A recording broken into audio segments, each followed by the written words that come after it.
Greetings everyone. I thought I would just come out here to my local park here and talk about my new fork bags, but before I do that, actually something really great happened in the last few days, and we reached 1,000 subscribers, guys. I honestly cannot tell you how much that means to me, how much work I put into this, along with other people supporting me, family, friends, everybody, my subscribers who are now part of my YouTube family. So honestly guys, thank you all from the bottom of my heart. I really appreciate it, guys. I'm only going to put more work into this. Whatever money I make is going to go in towards my trips and helping me be self-supported on my trips. So I'm going to get into more stuff as far as that goes once I start touring again. I'm going to be working on my Patreon again, but I'm not going to talk about that until I get back into the touring season and I'm actually working the Patreon like I should. And I'll explain that more to you guys at that time, because the Patreon is going to be a really important part of me making a little money for this channel. So anyways, guys, if you subscribe to the channel and you've supported me in any way, shape, or form, thank you very much from the bottom of my heart. I love you guys all. You're beautiful people. So thanks, guys. 1,000 subscribers. Couldn't have did it without you. All right, so let's talk about these new Ortlieb Fork bags. So I think they're calling them Ortlieb Fork-Pack. These are the 4.1 liters. They come on and off very easily, as you'll see. It's just a quick release little lever, and then they go on by just pushing them down, and you'll get that real solid clicking sound to let you know that they're locked in place. So the main reason that I got the new front bags, as you know, I was using the Salsa bags. I like them, but I find they're just a little small, and the round shape kind of limits you into what you can do with them. So I thought with these ones I'd be able to do a little more. They are a roll top, and that's fine, because on the front bags I'm only going to be going in and out of those probably once a day.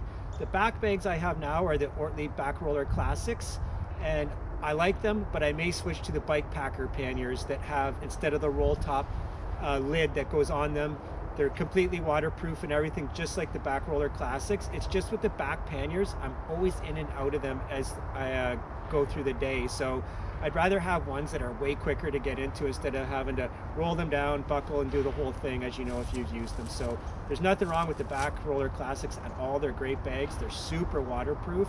It's just more for me ease of convenience. And with the lid style, you can pack more stuff right to the top than you can with the roll down ones. So anyways, that's just personal preference. The Back Roller Classics are probably their most popular selling bag that Ortlieb makes. So first impressions of the fork pack are really positive. I kind of wish they were about a liter bigger each, you know, like around 5 liters each, but the bigger the bags there on the fork, the more stuff you're gonna end up putting in, and I'd rather have less weight on the front of the bike, to be honest with you.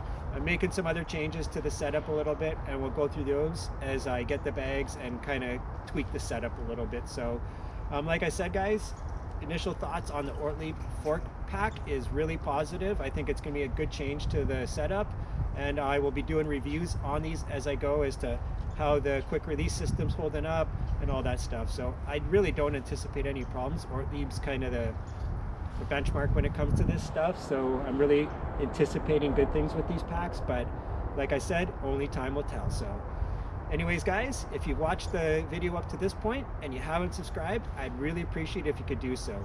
And for some strange reason, all those things like hitting the like button and all that, putting a comment, really help the videos as far as the YouTube analytics and algorithm and all that crazy YouTube world goes. So if you could hit that like button and subscribe if you haven't, it'd be really great, guys. So anyways, guys, I will catch up in the next video. And once again, thanks for getting me to 1,000 subscribers, guys. It's beautiful. Ciao.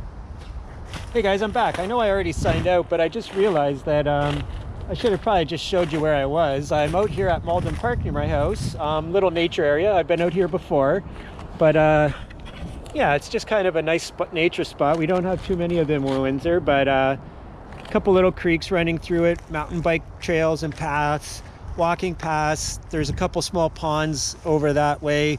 Some kids playing hockey on it right now, actually. A couple tobogganing hills as well and stuff like that. So it's a really nice area. As you can see where I'm at right now, I got the bike leaned up against a fallen tree. Actually, what we have here is 2 fallen trees that were side by each, and they both came down. They're probably right in the same root ball, as you can kind of tell. So very cool. Lucky to have this little area. A lot of wild turkey, deer, fox, coyote, stuff like that out here. Of course, raccoon and birds and all that stuff too. So anyways, guys, I just wanted to show you where I was at. Like I said, I kind of signed out without really doing that. And once again, thanks for getting me to 1,000 subscribers. Appreciate it and love all you guys. Talk to you in the next one. Cheers.